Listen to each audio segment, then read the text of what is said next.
हाँ जी नमस्कार। हम धातु अधातु पढ़ चुके हैं। केमिस्ट्री चल रही है अपनी। हम धातु अधातु पढ़ चुके हैं। पदार्थ के बारे में पढ़ लिया हमने। भौतिक और रासायनिक दोनों प्रकारों के बारे में पढ़ लिया था। सभी में क्या क्या होता है विस्तार से जाना। आपने नहीं जाना तो पिछली क्लासें लीजिए, ठीक है। अब हम स्टार्ट करेंगे आज अम्ल क्षार, अम्ल क्षार, अम्ल क्षार और नमक, नमक लवण। क्या? अम्ल क्षार और लवण। क्या स्टार्ट करेंगे? अम्ल क्षार और लवण। क्या स्टार्ट करेंगे? अम्ल क्षार और लवण, ठीक है। ये आप सभी जानते हो। अम्ल क्षार के बारे में बेसिक जानकारी आप सभी को है। अम्ल क्षार के बारे में बेसिक जानकारी आप सभी को है कि भाई जो स्वाद में खट्टे होते हैं वो क्या होते हैं? अम्ल होते हैं। जो स्वाद में खट्टे होते हैं अम्ल होते हैं, ठीक है जी, ये सही बात है। उसके बाद जो कड़वे होते हैं स्वाद में वो क्षार होते हैं। जो कड़वे होते हैं वो क्या होते हैं? क्षार होते हैं। जी साहब, ये भी पता है, बहुत बढ़िया। उसके बाद क्षार और क्षारक नाम सुना है। लवण आप सभी जानते ही हो, है ना। लवण आप सभी जानते ही हो। उसके बाद जो क्षार और क्षारक का जो अंतर होता है ये है हमारे लिए इंपॉर्टेंट। क्या है? इंपॉर्टेंट। इंपॉर्टेंट क्या है? क्षार और क्षारक, क्षार और क्षारक दोनों चीजें सुनी है हमने। क्षार और क्षारक दोनों चीजें सुनी है ना। जी हाँ सुनी है सर, सुनी है। तो क्षार और क्षारक में क्या अंतर है ये बताइए। सभी क्षार क्षारक हैं। क्या याद रखेंगे आप? सभी क्षार क्षारक हैं लेकिन सभी क्षारक क्षार नहीं हैं। सभी क्षार क्षारक हैं लेकिन सभी क्षारक क्षार नहीं हैं। क्यों? क्योंकि जो क्षारक, इसमें आप लिखना चाहें तो लिखने वाले लिख सकते हैं ऐसे, जो क्षारक, जो क्षारक, जो क्षारक जल में, जो क्षारक जल में घुलनशील, जल में घुलनशील होते हैं, होते हैं, उन्हें, उन्हें क्षार कहते हैं। क्या कहते हैं? क्षार कहते हैं, ठीक है साहब। जो क्षारक जल में घुलनशील होते हैं उन्हें हम क्या कहते हैं? क्षार कहते हैं। और जो जल में घुलनशील नहीं होते हैं वो क्षारक होते हैं, ठीक है। क्षारक तो होते ही हैं। जो क्षार है वो सभी क्षार क्षारक ही हैं, लेकिन विशेष रूप से हमको क्या पता होना चाहिए क्षार क्या है। क्षार वो है जो क्षारक जल में घुलनशील है, ठीक है। ठीक है, ये बात क्लियर हो गई यहां तक। उसके बाद चलते हैं थोड़ा और आगे। ये कुछ अम्ल हैं, महत्वपूर्ण अम्ल हैं। इनके नाम आपको पता होना चाहिए, है ना। इनके नाम आपको पता होना चाहिए रासायनिक सूत्रों के साथ, ठीक है। सबसे पहला है अपना हाइड्रोक्लोरिक एसिड। हाइड्रोक्लोरिक एसिड, इसका क्या है फॉर्मूला? HCl। क्या है? HCl, ठीक है साहब। उसके बाद दूसरा कौन सा है? Sulphuric acid. कौन सा है? Sulphuric acid. सल्फ्यूरिक एसिड का फॉर्मूला क्या है? H2SO4। क्या है? H2SO4, H2SO4, ठीक है साहब। उसके बाद है नाइट्रिक एसिड। कौन सा एसिड? Nitric acid. इसका फॉर्मूला क्या है? HNO3। क्या है? HNO3। नाइट्रिक एसिड का क्या है? HNO3। उसके बाद है फास्फोरिक एसिड। फास्फोरिक एसिड का फॉर्मूला क्या है? H3PO4, H3PO4, H3PO4 किसका है? फास्फोरिक एसिड का। उसके बाद है कार्बोनिक एसिड। कौन सा एसिड? Carbonic acid. इसका फॉर्मूला क्या है? H2CO3, H2CO3। एक बार रिपीट करो सभी। HCl hydrochloric acid, H2SO4 sulphuric acid, HNO3 nitric acid, H3PO4 phosphoric acid, H2CO3 carbonic acid. सभी याद हो गए आपको? एक बार और रिवीजन रिपीट कर लेना, याद हो जाएंगे। ठीक है, उसके बाद चलते हैं आगे। आगे क्या है?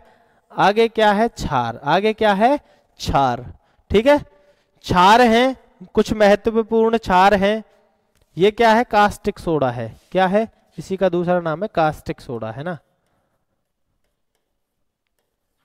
Caustic soda.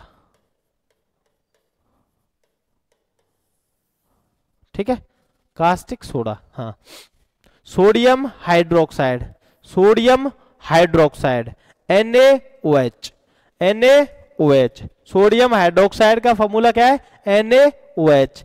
उसके बाद है पोटेशियम हाइड्रोक्साइड, पोटेशियम हाइड्रोक्साइड का फॉर्मूला क्या है? KOH। क्या है? KOH। उसके बाद कैल्शियम हाइड्रोक्साइड, कैल्शियम हाइड्रोक्साइड का फॉर्मूला क्या है? CaOH का होल ट्वाइस। क्या है?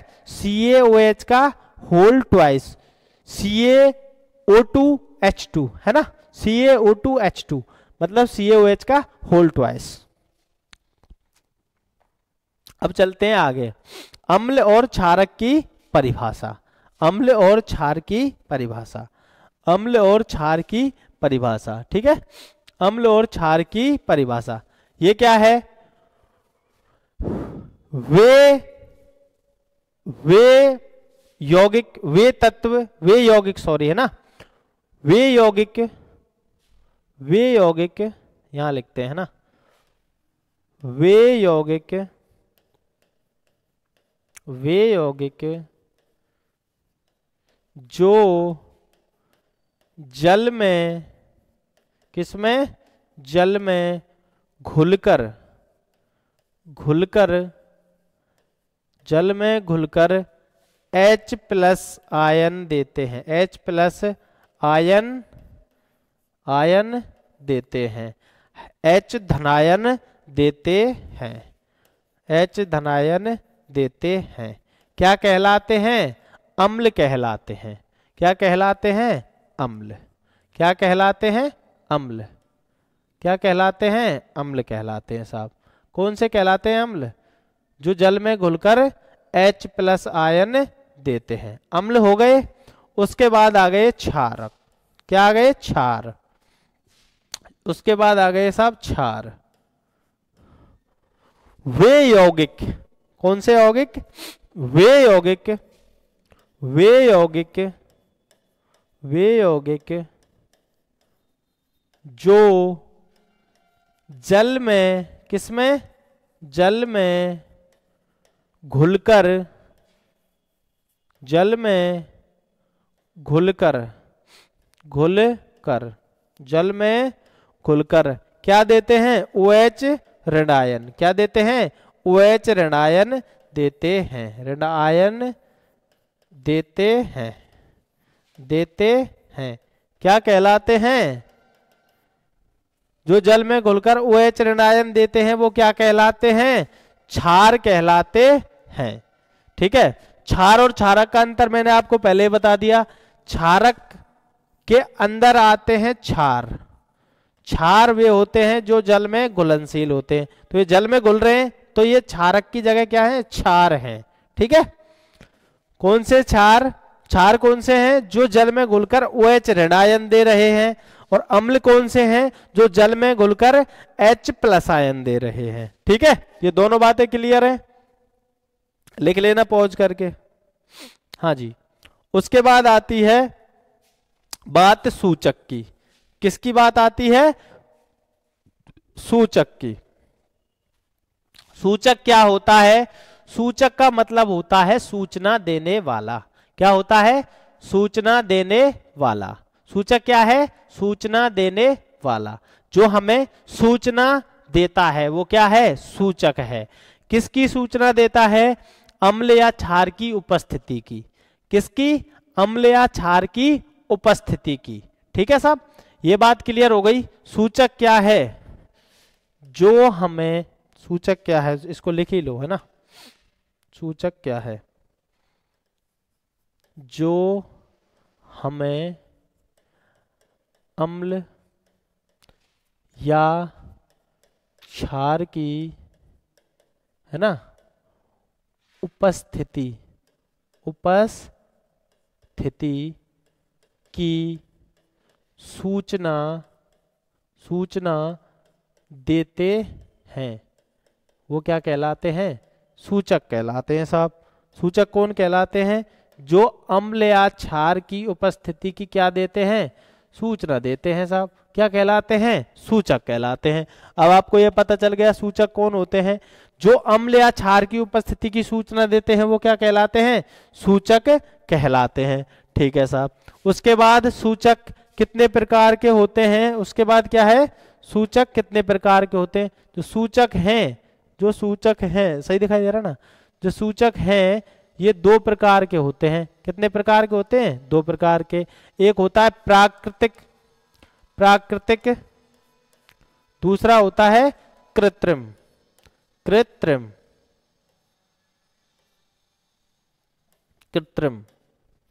है ना?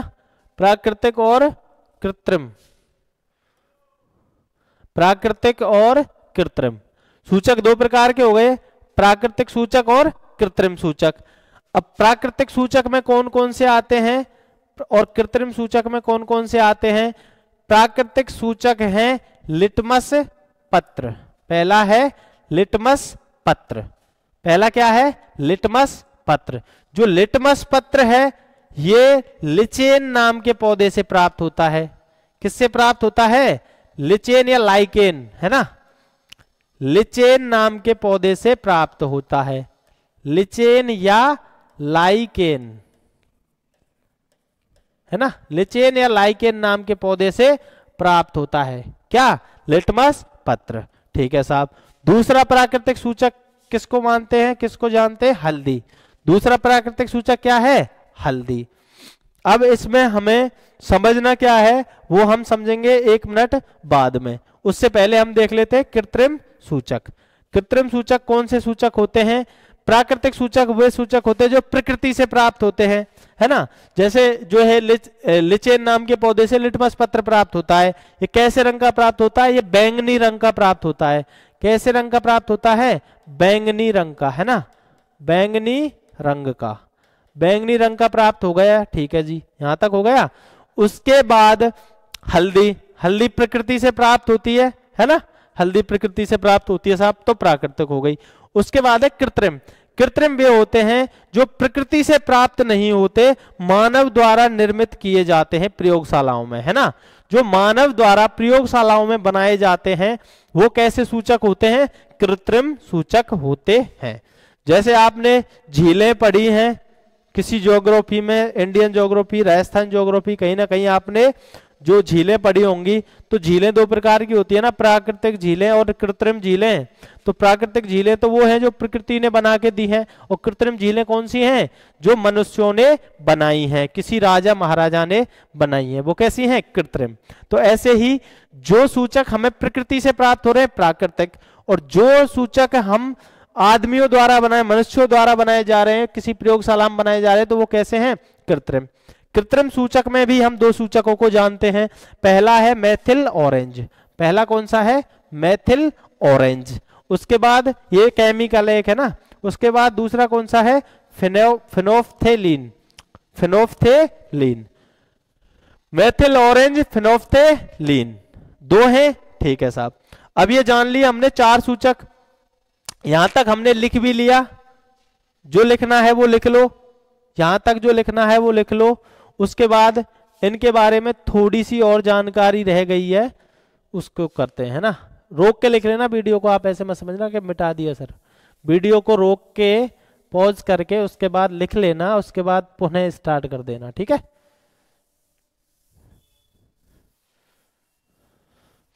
हाँ जी।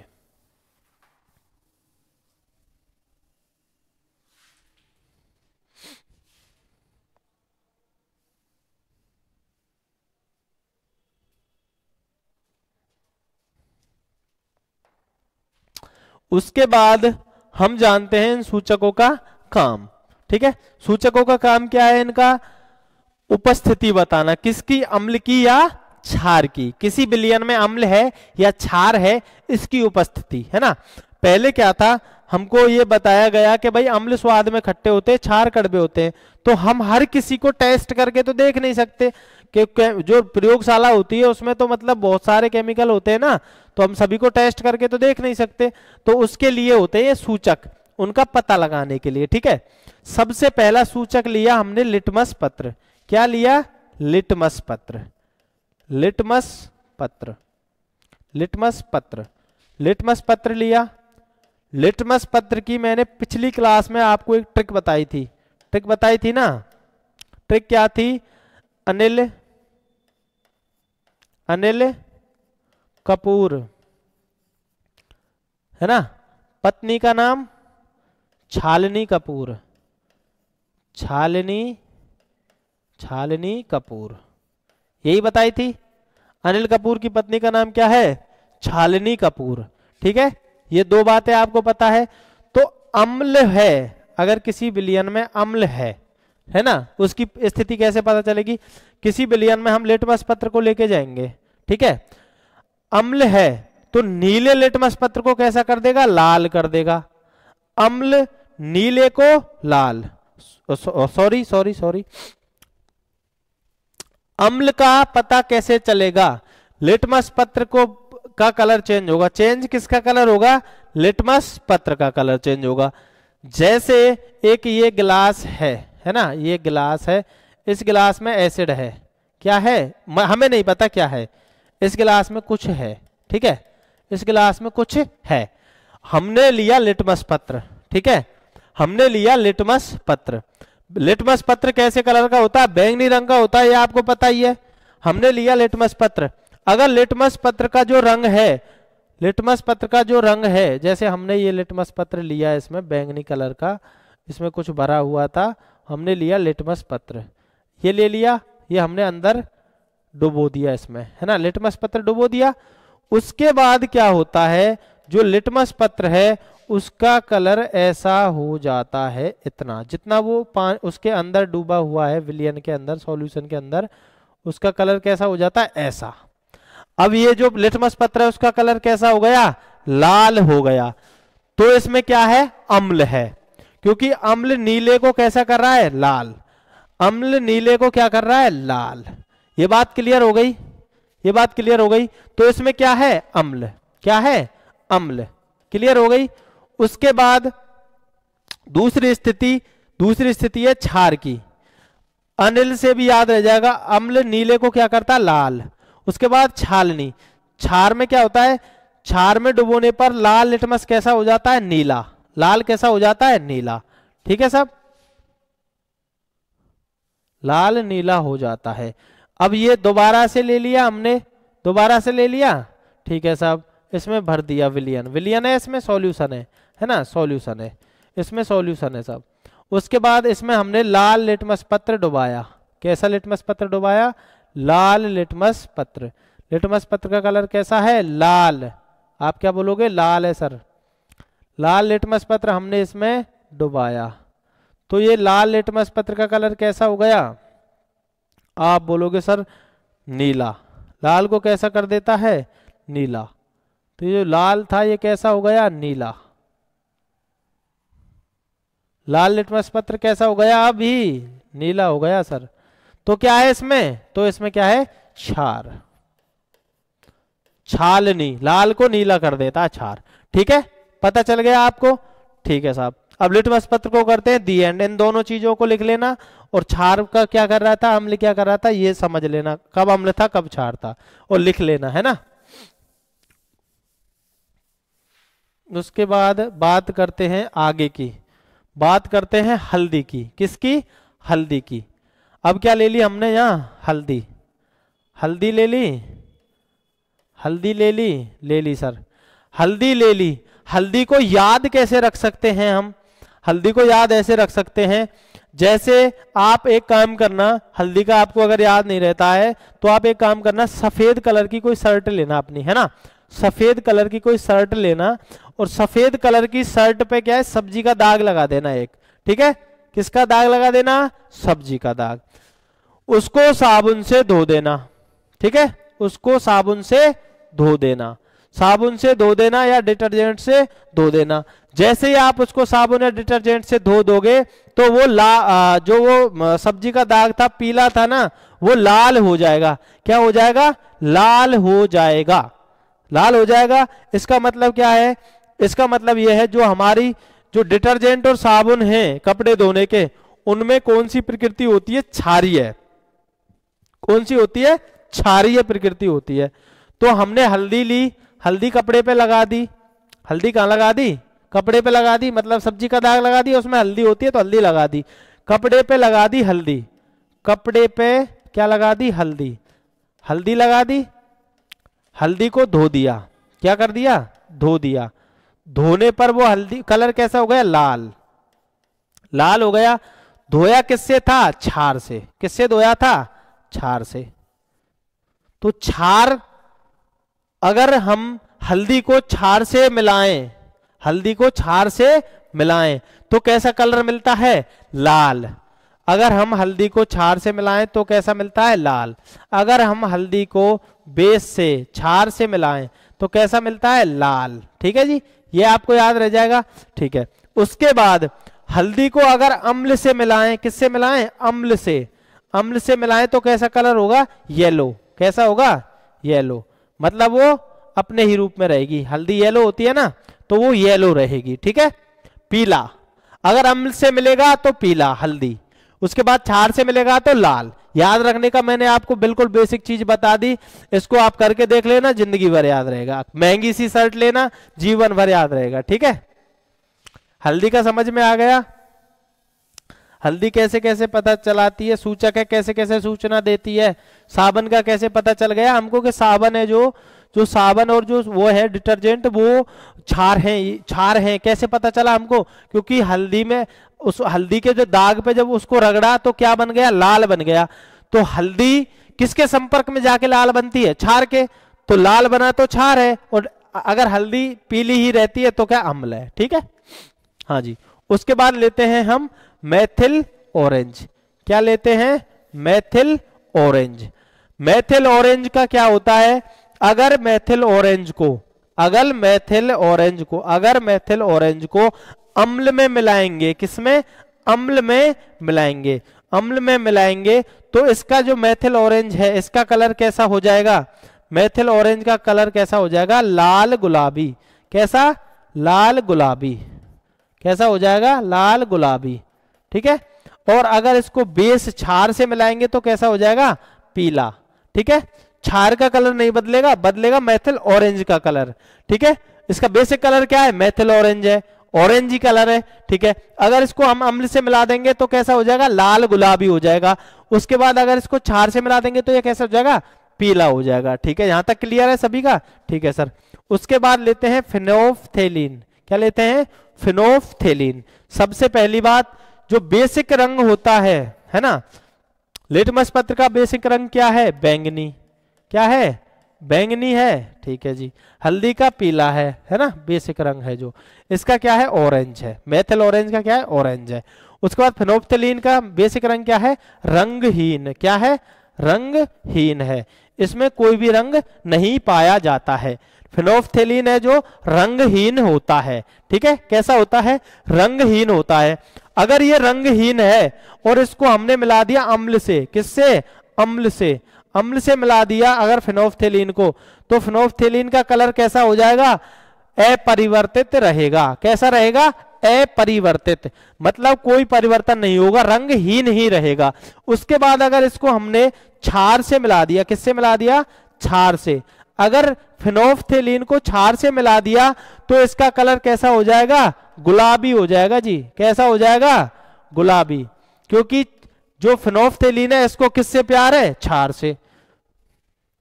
फिनोफ्थेलीन को किससे प्यार है, क्षार से। फिनोफ्थेलीन क्षार को देख के कैसा हो जाती है, गुलाबी हो जाती है, तो इसको क्या है, इससे प्रेम है। ठीक है, ये बात भी आप याद रख लेना ऐसे। फिनोफ्थेलीन का प्यार किससे है, क्षार से। क्षार से प्यार है तो क्षार को देख के क्या हो जाएगी, गुलाबी हो जाएगी जी। ठीक है साहब, बहुत अच्छी बात है, समझ में आ गया। समझ में आ गया तो आगे चलो, सूचकों से निकलो। अगले सूचक देखो, अगले सूचक है गंधीय सूचक। वो कैसे सूचक थे? वर्णीय सूचक या रंगीय सूचक, है ना। रंग परिवर्तित कर रहे थे, वो सूचना दे रहे थे। रंग अपने आप का रंग परिवर्तन करके क्या दे रहे थे? सूचना दे रहे थे। तो वो कैसे सूचक हो गए? रंगीय सूचक हो गए साहब, वर्णीय सूचक हो गए। ये कैसे सूचक है? गंधीय सूचक। कैसे सूचक? गंधीय सूचक। ठीक है साहब, गंधीय सूचक हो गए। क्यों? अगर इनको हम अम्ल या क्षार से डुबोएं, अम्ल या क्षार में डुबोएं, अम्ल या क्षार से मिलाएं, तो इनकी गंध परिवर्तित हो जाती है। क्या हो जाती है? इनकी गंध परिवर्तित हो जाती है। अब गंध को ऐसे हम बता नहीं सकते, मतलब ऐसे कैसे, वो तो सूंघ के पता चलेगा। तो इसलिए आपको केवल नाम पता होना चाहिए। गंधीय सूचक कौन कौन से हैं? गंधीय सूचक साहब हम 3 पढ़ते हैं, प्याज, लौंग और वेनिला। प्याज, लौंग और वेनिला। प्याज आप सभी ने देखी है, प्याज आप सभी ने देखी है, प्याज आप सभी ने देखी है। लौंग आप सभी ने देखी है, लौंग चाय में डाल के पी लेते हैं। प्याज आप सब्जी में खाते ही हैं, उसके बाद सलाद में खाते हैं, ये आपने देखी है। उसके बाद ये है वेनिला, ये है वेनिला, ये अमेरिकी है, अमेरिकी पादप है वेनिला साहब, हम इतना ही जानते हैं इसके बारे में। ये इसका चित्र रहा, ठीक है जी।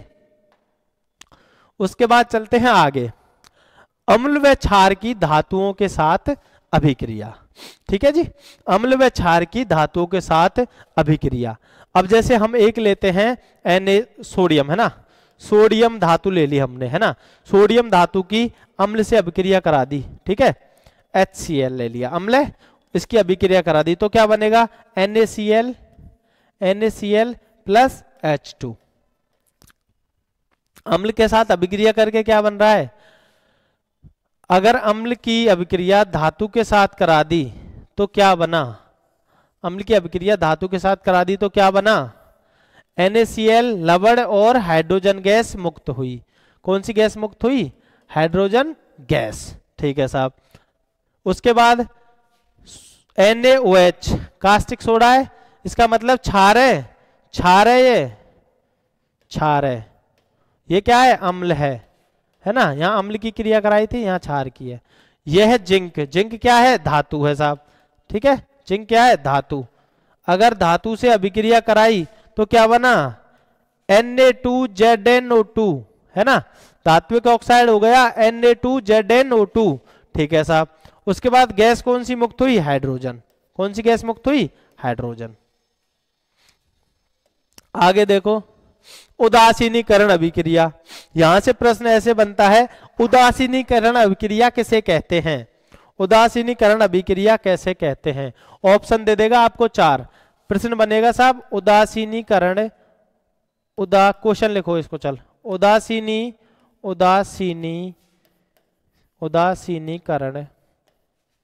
उदासीनी एक बार लिख दिया ना, उदासीनीकरण करण अभिक्रिया, अभिक्रिया किसे कहते हैं? किसे कहते हैं, ठीक है। अब आपको ऑप्शन दे देगा साहब, ए दे दिया धातु, क्या? धातु की अम्ल के साथ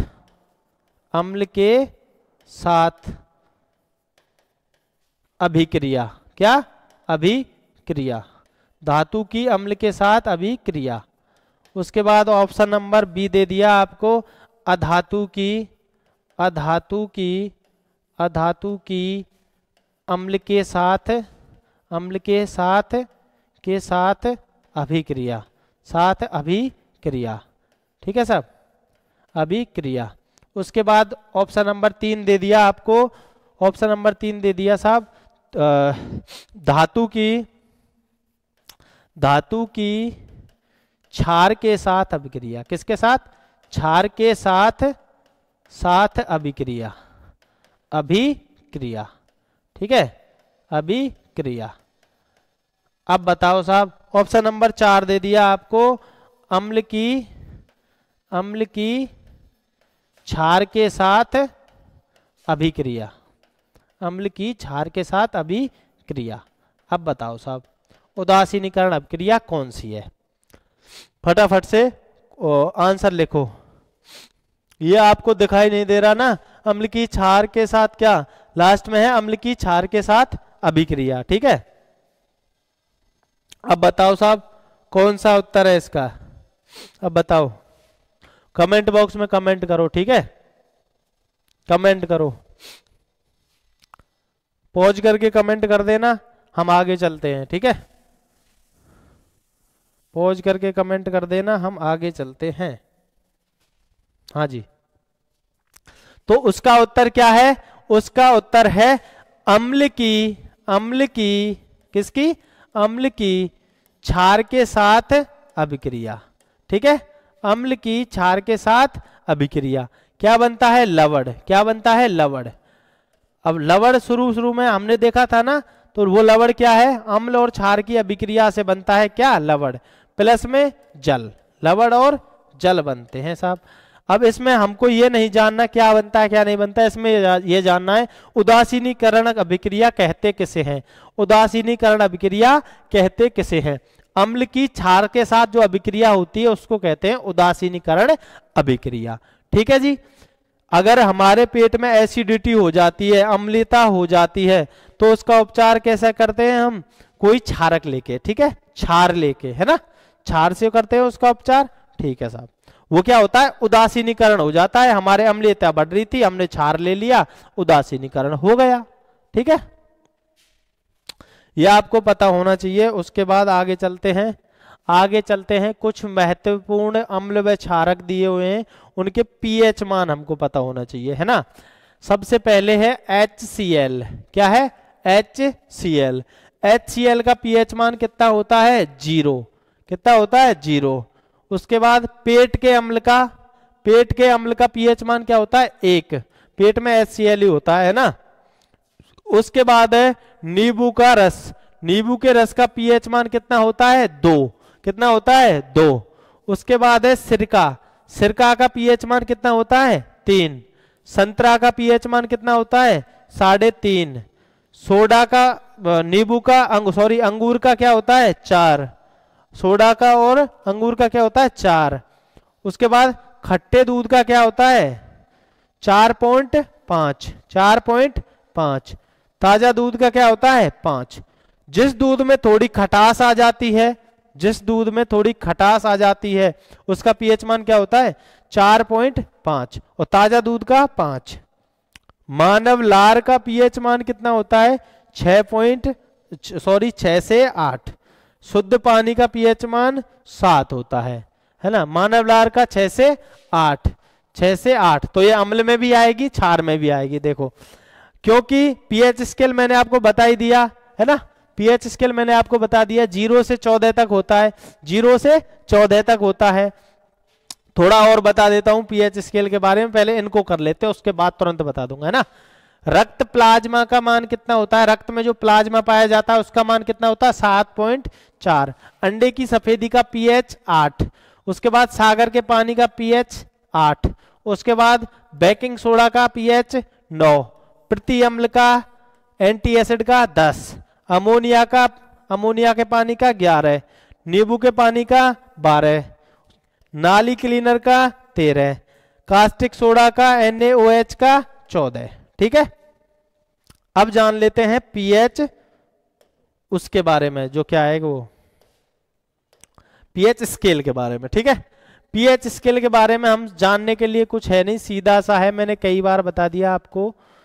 0 से लिया 14। ठीक है, यहां डंडा डाल दिया 7 पे। किस पे? 7 पे, है ना। 7 पे डंडा डाल दिया, एक डंडा डाल दिया यहां डाल दिया साहब 3.5 पे।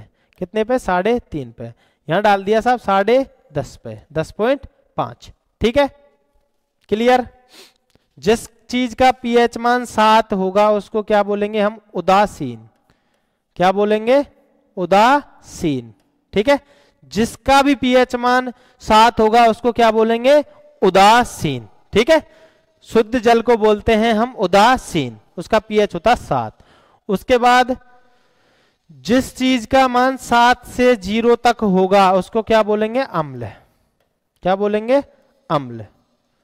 अम्ल बोल देंगे। जिस चीज का पीएच मान 7 से 14 तक होगा उसको क्या बोलेंगे हम? क्षार। क्या बोल देंगे? क्षार। यहां तक क्लियर है? 7 से कम अम्ल, 7 से ज्यादा 14 तक क्षार। अब इसमें भी दो श्रेणियां हैं। जिस चीज का पीएच मान 7 से 3.5 के बीच में होगा वो कैसा अम्ल होगा? दुर्बल अम्ल। कैसा अम्ल? दुर्बल अम्ल। दुर्बल अम्ल मतलब कमजोर अम्ल होगा, है ना। ज्यादा दुर्बल अम्ल और प्रबल अम्ल कौन सा होगा? 3.5 से 0 के बीच में जिसका मान होगा वो क्या होगा? प्रबल अम्ल। प्रबल अम्ल। ठीक है, ये क्लियर है? दुर्बल अम्ल और प्रबल अम्ल, दुर्बल अम्ल और प्रबल अम्ल क्लियर है? अगर आपको साफ दिखाई ना दे तो इसको कलर को चेंज कर लेता हूं, है ना। उसके बाद है क्षार। क्षार में इसमें भी दो कैटेगरी हैं। जिसका 7 से 10.5 तक होगा वो कैसा होगा? वो होगा दुर्बल क्षार। कैसा क्षार? दुर्बल क्षार। दुर्बल क्षार। दुर्बल क्षार। उसके बाद जिसका 10.5 से 14 होगा वो होगा प्रबल क्षार। प्रबल क्षार। एग्जाम्पल के लिए प्रबल अम्ल में HCl याद रख लेना और प्रबल क्षार में NaOH याद रख लेना। ठीक है जी, ये दोनों चीजें क्लियर है। उसके बाद चलते हैं आगे। कुछ महत्वपूर्ण है जिनमें कौन सी चीज में कौन सा अम्ल पाया जाता है। पहला है अंगूर। अंगूर में कौन सा अम्ल पाया जाता है? टार्कट्रिक अम्ल। कौन सा अम्ल? टार्कट्रिक अम्ल। ठीक है साहब। उसके बाद आंसुओं में, टीयर्स में कौन सा पाया जाता है? Sialic acid. कौन सा एसिड? Sialic acid. सियालिक अम्ल। उसके बाद है सेब, एप्पल। एप्पल में कौन सा पाया जाता है? Malic acid. कौन सा एसिड? Malic acid. उसके बाद है कच्चे आम में, कच्चे आम में रॉ मैंगो में क्या पाया जाता है? कच्चे आम में और खट्टे दूध में। जिसका पीएच मान हम 4.5 पढ़ रहे थे ना, जिस दूध का, उस दूध की बात चल रही है ना। उस दूध में और कच्चे आम में क्या पाया जाता है? Citric acid. कौन सा एसिड? Citric acid. उसके बाद जो शुद्ध दूध होता है उसमें लैक्टिक एसिड। शुद्ध में कौन सा? Lactic acid. लैक्टिक अम्ल। लैक्टिक अम्ल। उसके बाद इमली में टार्क्टिक एसिड। कौन सा? टार्क्टिक एसिड। उसके बाद चींटियों में, चींटियों के डंक में, है ना, बिच्छू के डंक में, इसमें पाया जाता है फॉर्मिक एसिड। कौन सा एसिड? Formic acid. उसके बाद बात करते हैं आगे। लैक्टिक अम्ल किस में पाया जाता है? दही में। दूध में भी यही होता है। पालक में, पालक में क्या पाया जाता है? ऑक्जेलिक अम्ल। कौन सा अम्ल? ऑक्जेलिक अम्ल। चाय में टैनिक अम्ल। कौन सा अम्ल? टैनिक अम्ल। उसके बाद हाइड्रोक्लोरिक अम्ल HCl, ये कहां पाया जाता है? आमाशय में। पेट का अम्ल था ना वो है HCl। ठीक है साहब। इसका पीएच मान 1 बताया था हमने, है ना, प्रबल अम्ल है ये। उसके बाद सिरका। सिरके में एसिटिक एसिड। कौन सा एसिड? Acetic acid. उसके बाद यूरिन, मूत्र में, मूत्र में कौन सा है? ग्लूटेमिक अम्ल। ग्लूटेमिक अम्ल। ठीक है, यहां तक ही था। अम्ल, क्षार, लवण अपने होते हैं क्लियर। सभी का धन्यवाद। मिलते हैं अगली क्लास में। ठीक है।